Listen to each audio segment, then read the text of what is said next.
अस्सलाम वालेकुम। आज हम अवामी डायलॉग के सिलसिले में इंटरव्यू कर रहे हैं अब्दुल अज़ीज़ आस्कानी साहब का। आस्कानी साहब बड़े मशहूर व मारूफ शख्सियत हैं और फेसबुक के बादशाह कहलाते हैं। Thank you. अब देखते हैं कि बादशाह के साथ हम क्या करते हैं और हमारे साथ क्या करता है। अवामी डायलॉग, सर ये बताइएगा कि आपका बचपन कैसे गुजरा? थैंक यू अपने सर जलील साहब, जी जी बहुत बहुत शुक्रिया आप लोगों ने इनवाइट किया और मैं इस मौके पर आपके साथ हूँ। जी जी। अपने जलील सर, सब बच्चों का बचपन एक होता है जो एक अच्छे माहौल में अपना बचपन गुजारने की कोशिश करते हैं। वालिदैन चाहते हैं कि उनके बच्चे एक अच्छे माहौल में पढ़ लिख कर एक अच्छा इंसान बन जाएं, इंसानियत के दायरे में रहकर अच्छा इंसान बने, जो हमारे वालिदैन चाहते थे। हमारी तरबियत भी होती थी, तालीम भी होती थी, तरबियत के साथ तालीम ज़रूरी होता था। जी जी। तो मेरा बचपन लियारी में ही गुजरा। मेरी जो पहली तालीमगाह या दरसगाह कह सकते हैं, इब्राहिम मिलर स्कूल था। जी जी। वहाँ से मैं फारिग होके फिर उसके बाद SM लियारी, सिंध मदरसा लियारी, जी जी। वहाँ चले गए हम। वहाँ से मैंने मैट्रिक किया। अच्छा। और एक अच्छे माहौल में, उस वक्त हमारी तरबियत वालिदैन करते थे। मेरे वालिद साहब की अपनी दुकान होती थी, अच्छा। तो पढ़ाई के बाद मैं दुकान में चला जाता था। वालिद साहब वहीं मुझे पढ़ाते भी थे और दुकानदारी भी अपनी करते थे, तो एक अच्छा माहौल था। मेरी जवानी की अभी उम्र नहीं थी, तकरीबन 17-18 साल थे। जी जी। तो मैं मैट्रिक करने के बाद मैं एक जॉब में लग गया सर, फिशरीज़ में। फिशरीज जॉब में? जी हाँ, अप्रेंटिस की एक जॉब मिली मुझे। वहाँ मशीनें होती थी कोल्ड स्टोरेज की। अच्छा। तो वहाँ तकरीबन मैंने 2 साल काम किया। वो 2 साल मेरे लिए अच्छे भी रहे और एक ग्रांट भी रहे, क्योंकि मैं अभी नया था। नए थे। जी जी हाँ, तो मशीनरी के काम मैंने सीखा। इसी दौरान हमारे एक अजीज़ आए थे अबू धाबी से। जी जी। तो उन्होंने जब हमारे हालात देखे, क्योंकि हम एक खुशगवार ज़िंदगी गुजार रहे थे, कुछ हालात ऐसे हो गए थे कि जिसकी वजह से हमारे दुकानें भी बिक गई, सब कुछ हो गया।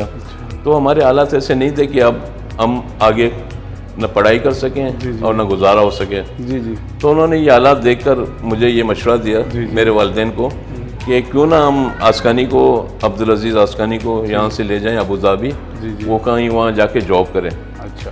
तो यही सूरत हाल थी सर। मेरा बचपन यहाँ से इख्तिताम पजीर हुआ और मैं एक नई दुनिया में चला गया, अबू धाबी में। अच्छा। तो मेरे लिए वीज़ा जो आया वो ड्राइविंग का वीज़ा था। ड्राइविंग मुझे आती नहीं थी। अच्छा, आती नहीं थी। और ये मुश्किल मरहले थे जिसको मुझे तय करना था। अच्छा। तो वहाँ तकरीबन 3 माह के बाद मुझे एक जॉब मिली बैंक में। अच्छा। बैंक में एज ए मैसेंजर मुझे जॉब मिली। जी। ये भी बड़ी खुशी की बात है कि मैसेंजर की भी जॉब मिली वहाँ पर, क्योंकि मैं मैट्रिक पास था। मैट्रिक पास को तो जॉब ही नहीं देते। सही जी हाँ। तो मैंने वहाँ इसको एक्सेप्ट किया, और इसलिए एक्सेप्ट किया कि बैंकिंग में जो है ना, तरक्की के मौके बहुत ज़्यादा होते हैं। तो मैंने इसलिए उसको एक्सेप्ट किया और इस मौके का फ़ायदा उठाकर मैंने अपना जॉब स्टार्ट किया।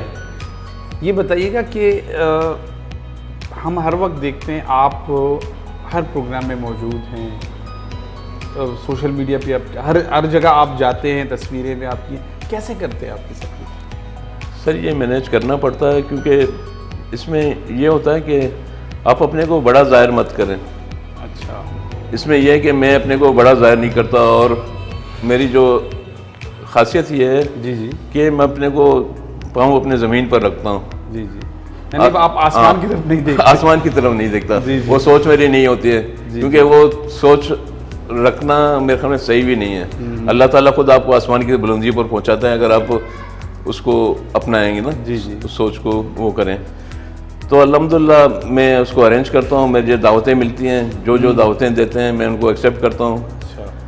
और कभी कभार ऐसा होता है कि कोई दावत में नहीं पहुँच पाता। तो नहीं पहुँचने की क्या वजूहत होती है? नहीं पहुँचने की और मसरूफियत होती है? नहीं सर, नहीं पहुँचने की वजूहत में से 2 चीज़ें होती हैं। एक तो कन्वेंस का प्रॉब्लम हो जाता है। अच्छा। मैं आज अगर जिस मैदान में हूँ, जिस उसमें हूँ, जी जी, मैं अभी तक मैं अपने को यही कहता हूँ कि मैंने जितनी तरक्की की है ना, उसके साथ साथ मैंने मियाना रवि को इख्तियार किया हुआ है।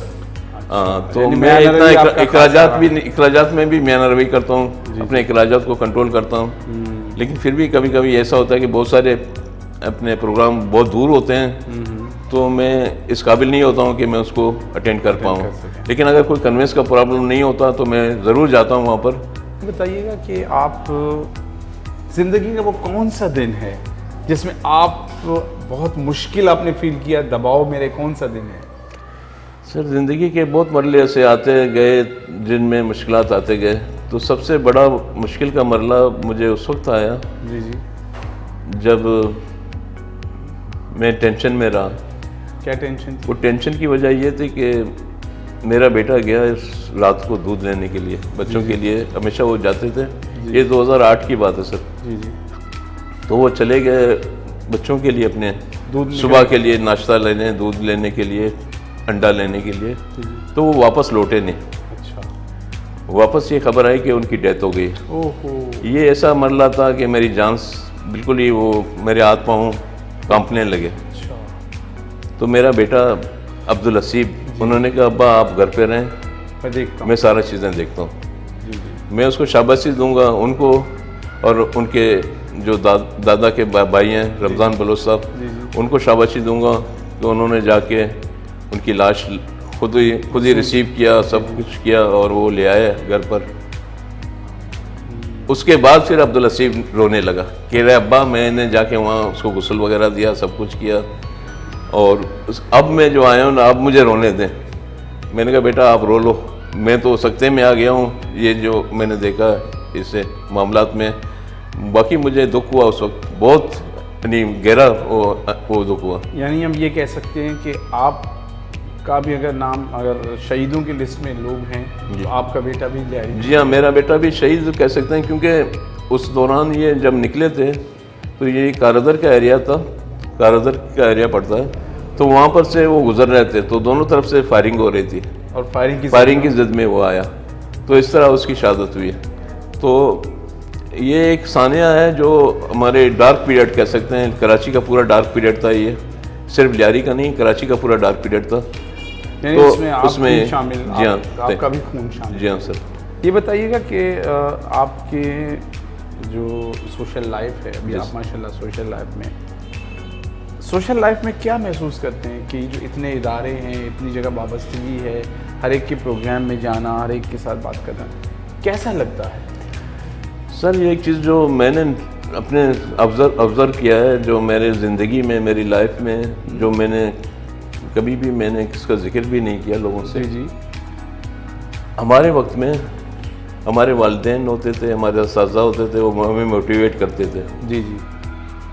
कि बेटा ये करना है, ये नहीं करना है, ऐसे रहना है, ऐसे नहीं रहना है। तो आजकल जो सोशल लाइफ हमारी यहाँ गुजर रही है, जो NGOs वगैरह हैं, उनका अहम किरदार है सर इसमें, कि सोशल लाइफ को लोगों की बनाने में, उनको मोटिवेट करने में, उनकी इस्लाह करने में।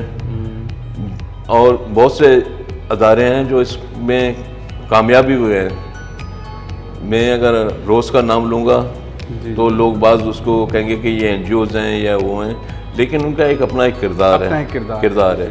इसी तरीके से मैडम सबिया शाह की वुमेन डेवलपमेंट फाउंडेशन है, उसका अपना एक किरदार है जो उन्होंने ख़वातीन के लिए किया और ख़वातीन के लिए। इसी तरीके से रोज़ भी अब ख़वातीन के उसमें भी आ गया है, वुमेन कम्युनिटी सेंटर बनाया उन्होंने, ख़वातीन को आगे लाने की कोशिश कर रहे हैं ताकि ख़वातीन अपने जो कोई वक़ार है उसको हासिल कर सकें। अच्छा ये बताइए कि आप डार्क एज जो लियारी या कराची पे गुजरा, उस पर क्या कहते हैं? क्या ये अच्छा था, बुरा था? मुख्तसर अल्फाज में कहिए क्या होता था? सर ज़िंदगी देखें, एक ज़िंदगी का है ना, खुशी और गम साथ साथ होते हैं। जी। और ये पीरियड कभी ना कभी तो आना था, कभी ना कभी आना था, क्योंकि हम उस रविश से निकलकर आगे की तरफ बढ़ रहे थे। जी जी। हमारी जो एक रविश थी कि एक लाइन बना हुआ था, एक ही लाइन पे चलना चाहिए था, लेकिन हमने उससे हटकर कदम रखा। जी जी। और इस वजह से हम बिल्कुल ही भटक गए। हमारे सियासतदान भी उस रविश से निकलकर भटक गए। हमारे जो अवामी नुमाइंदे हैं, जो सोशल एक्टिविस्ट हैं, वो भी खामोश तमाशाई बने रहे। मैं कहूँगा खामोश तमाशाई बने रहे उस दौरान, और रहना भी चाहिए था खामोश तमाशाई, क्योंकि एक तरफ असला था, असले की दौड़ थी। बिल्कुल असला की दौड़ थी, क्योंकि गवर्नमेंट का कोई रेट नहीं था। गवर्नमेंट की रेट तो थी, गवर्नमेंट की कोई रेट नहीं थी। अगर गवर्नमेंट की रेट होती तो ये सिलसिला कभी नहीं होता। जी सर। ये बताइएगा कि अब बिल्कुल लास्ट है, आप कोई पैगाम देना चाहें माशरे को, क्या पैगाम होगा?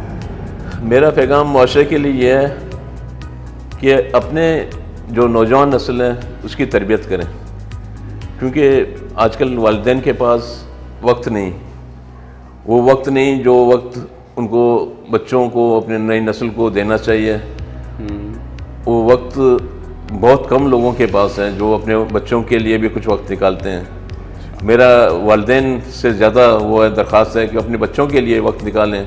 ये नई नस्ल के बच्चे आपके लिए एक रोशन सितारा हैं, आपके मुस्तकबिल, अपने मुस्तकबिल के लिए वो एक अच्छे मेमार बन के निकलेंगे, पाकिस्तान के अच्छे शहरी बन कर निकलेंगे, एक इंसानियत के पैगंबर बन के निकलेंगे और एक अच्छे इंसान बन के निकलेंगे।